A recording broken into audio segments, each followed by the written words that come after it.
Hello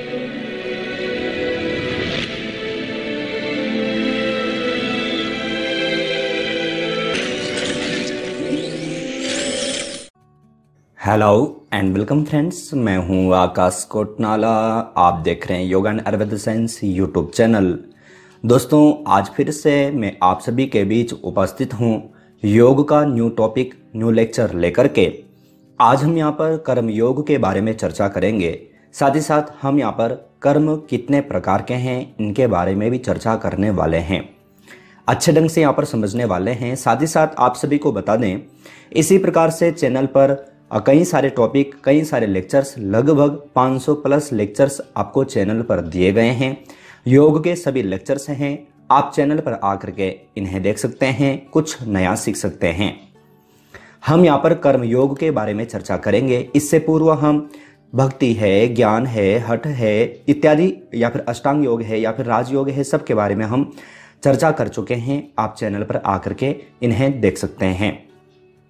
हम जानेंगे कि कर्म योग क्या है, कर्म योग का संपूर्ण परिचय हम यहाँ पर जानेंगे। कर्म किसे कहते हैं, कर्म योग क्या है, कर्म के प्रकार क्या हैं, किस प्रकार से हमारे कर्म योग बनते हैं, ये सब के बारे में हम यहाँ पर चर्चा करेंगे। प्रथम हम यहाँ पर देखते हैं कि जो कर्म, जो शब्द जो बोल रहे हैं, कर्म शब्द का तात्पर्य क्या है, कर्म शब्द का अर्थ क्या है। यहाँ पर आप देखेंगे कर्म शब्द क्री धातु से बना है, जिसका अर्थ होता है क्रिया या फिर व्यापार। जब हमने भक्ति योग देखा था तो भक्ति योग में भी हमने देखा था कि जो भक्ति जो शब्द है वो भज धातु से बना होता है। ये लगभग जितने भी शब्द हैं सबकी उत्पत्ति संस्कृत से ही हुई है और उनका कुछ ना कुछ तात्पर्य है। अगर जो हम कर्म शब्द को देखें तो ये क्री धातु से बना है, जिसका तात्पर्य होता है क्रिया या फिर कोई भी व्यापार। तो ये कर्म शब्द का तात्पर्य है। अब ये कर्म क्रिया, आपको मालूम होगा कि क्रिया ही क्या कहलाती है। क्रिया यानी कि कर्म, कोई भी क्रिया अगर जो हम कर रहे हैं तो वह कर्म के ही है। यहाँ पर आप देखेंगे कि जब हम इसको और अधिक देखेंगे तो यहाँ पर आप देखेंगे जिस कर्म में कर्ता की क्रिया का फल समाहित होता है वह कर्म कहलाता है। याद रखिएगा कि कर्म के प्रकार बहुत सारे हैं। कर्म अच्छे भी हो सकते हैं, बुरे भी हो सकते हैं, या फिर बीच के भी हो सकते हैं। लेकिन कर्म हम किसे कहते हैं, तो कह रहे हैं कि जिस कर्म में कर्ता की क्रिया का फल समाहित होता है वह कर्म कहलाता है। ध्यान देने योग्य बात है कि कर्म के प्रकार तो बहुत सारे हैं, लेकिन कर्म हम किसे कहते हैं, कर्म हम किसे कहेंगे, तो कहने का तात्पर्य है कि जब कोई भी कर्ता यानी कि कोई भी जो कार्य करने वाला है, अगर जो वो किसी भी कर्म में, किसी भी क्रिया में अगर जो फल की इच्छा रखता है, फल को समाहित किए हुए रहता है, तो वह जो क्रिया जो कर रहा है वह क्रिया क्या कहलाती है, कर्म कहलाता है। ध्यान रखिएगा। देखो, मैं बार बार, कुछ लोगों का कहना भी होता है कि मैं एक ही शब्द को बार बार रिपीट करता हूँ। उसका कारण सिर्फ ये है कि जो नए छात्र चैनल पर जुड़ते हैं उनके लिए कुछ, क्योंकि ये क्या है, ये थोड़ा कठिन शब्द हैं, ये एक बार में समझ में नहीं आते, तो इसलिए मैं रिपीट करता हूं कि आपको अच्छे ढंग से समझ में आ जाए। साथ ही साथ आप ध्यान दें कि ये सारे टॉपिक आपके यूजीसी नेट, अगर जो आप एग्जाम की तैयारी कर रहे हैं, या फिर योग से एमए या फिर बीएससी, जो भी वाईसीबी इत्यादि भी अगर जो आप कर रहे हैं, तो वहाँ पर ये सभी आपको पूछे जाते हैं। ये सब आपके एग्जाम के टॉपिक हैं और व्यवहार में भी हम इन्हें अपने जीवन में अपना सकते हैं। तो कर्म क्या है, अर्थात ऐसी क्रियाएं जिनमें हमारा फल समाहित होता है वह कर्म कहलाता है। अब यहाँ पर देखें कि कर्म तो हम जान चुके हैं कि कर्म कैसे कहते हैं, लेकिन हम यहाँ पर क्या पढ़ रहे हैं, कर्म योग पढ़ रहे हैं। तो वो कर्म हमारे कब योग बनते हैं, तो यहाँ पर आप देखेंगे ईश्वर में निष्ठा रखते हुए अनासक्त भाव से कर्म करना ही कर्म योग कहलाता है। मैंने आपको बताया कि जब कोई भी क्रिया हम फल के साथ, फल को मन में रखते हुए अगर जो करते हैं तो वह क्रिया हमारी कर्म कहलाती है। लेकिन वही क्रिया अगर जो हम ईश्वर को, परमात्मा को, जो भी हमारा इष्ट है उसे समर्पित करते हुए अगर जो हम करते हैं तो वह कैसे हो जाते हैं, अनासक्त भाव, यानी कि उनमें हम कोई भी इच्छा नहीं रखते, कोई भी आसक्ति नहीं रखते। अगर जो इस प्रकार के अगर जो हम कर्म करते हैं और उसको इष्ट इष्ट या फिर ईश्वर परमात्मा जो भी हमारा इष्ट है उसको समर्पित करते हैं तो वह कर्म हमारा कर्मयोग कहलाते हैं। तो ये आपको जानना है। तो कर्म क्या है, कर्मयोग क्या है, आप यहाँ पर जान चुके हैं। अब ये भी हमें यहाँ पर जानना है कि कर्म के प्रकार कितने हैं। तो अनेकानेक शास्त्रों में कर्म के प्रकारों की अलग अलग व्याख्याएं की गई हैं। यहाँ पर जो मैं आपको बता रहा हूँ ये श्रीमद् भगवद गीता के अनुसार बता रहा हूँ। यहाँ पर गीता में बताया गया है कि गीता में 3 प्रकार के कर्म बताए गए हैं। कौन कौन से? कर्म, अकर्म और विकर्म। ये 3 प्रकार के कर्म हमें श्रीमद् भगवद गीता में पढ़ने को मिलते हैं। अब ध्यान रखिएगा कि जो श्रीमद् भगवद गीता ग्रंथ है ये ग्रंथ मैं आपको चैनल पर लगभग हल करके दे चुका हूँ।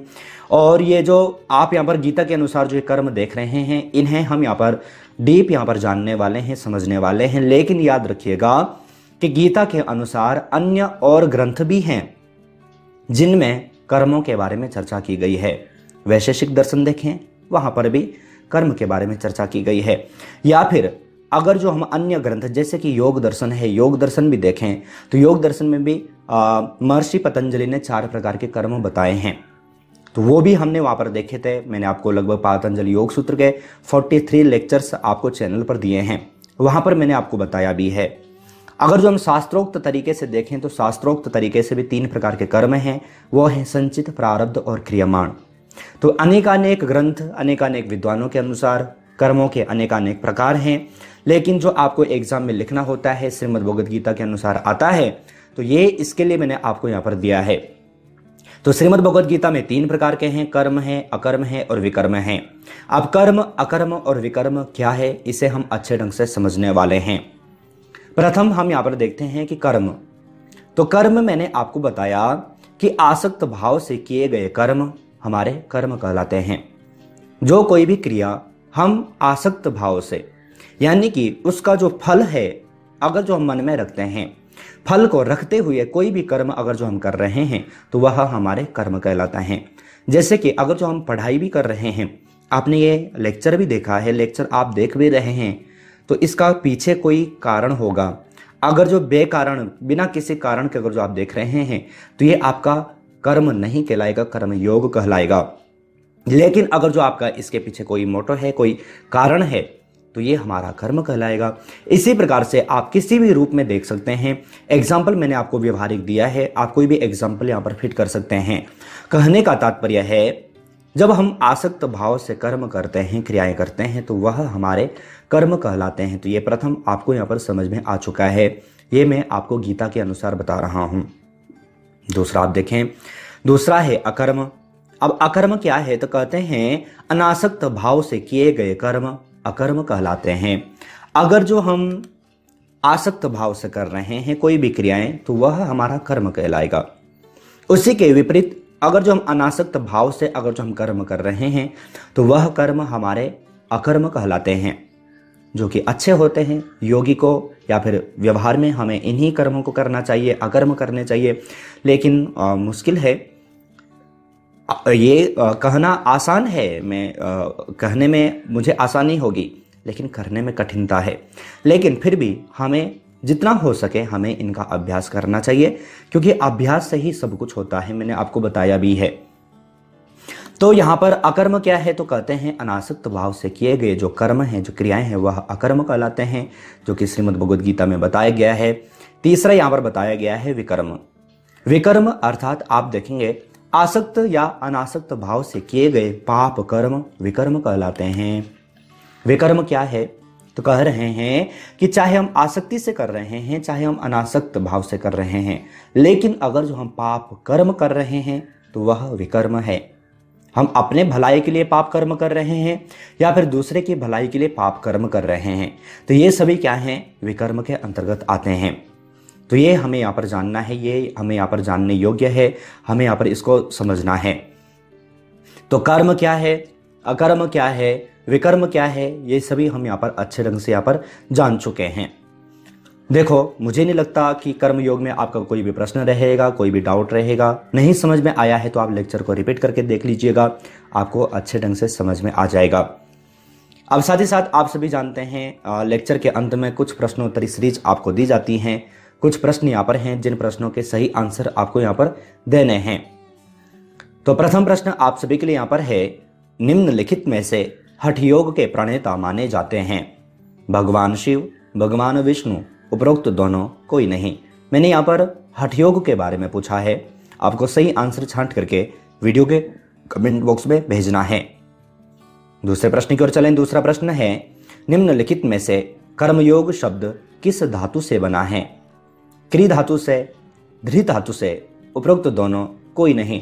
तो कर्मयोग में जो कर्म जो शब्द है यह किस धातु से बना है आपको पूछा गया है। आपको सही आंसर छांट करके वीडियो के कमेंट बॉक्स में भेजना है। मैंने आपको इन्हें अच्छे ढंग से समझाया भी है। तीसरे प्रश्न की ओर चले। निम्नलिखित में से श्रीमद् भगवद गीता में कर्म के प्रकार हैं?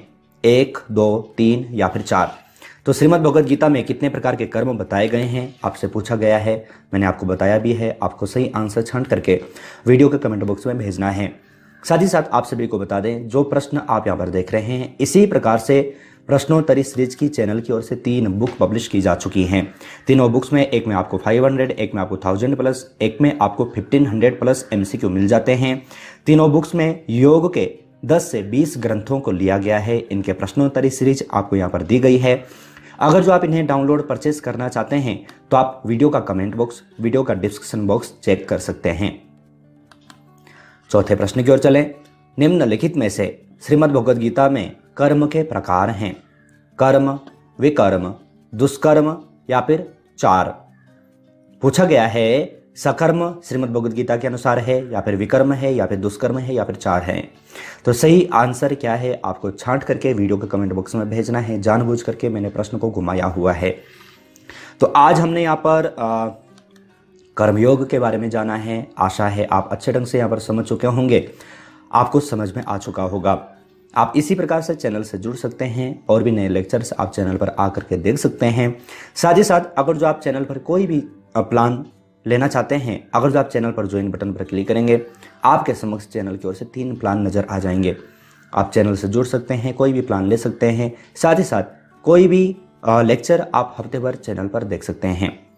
आज हमने यहाँ पर कर्मयोग के बारे में जाना है। आशा है आप अच्छे ढंग से समझ चुके होंगे। अगर जो लेक्चर आपके लिए यूजफुल था तो आप लाइक ज़रूर कीजिएगा। साथ ही साथ अपने फैमिली फ्रेंड्स लोगों तक जरूर शेयर कीजिएगा। इसी प्रकार से न्यू टॉपिक, न्यू लेक्चर के साथ आप सभी से फिर से मुलाकात होगी। लेकिन तब तक आप अपना और अपनी फैमिली का बहुत ख्याल रखिएगा। बाय।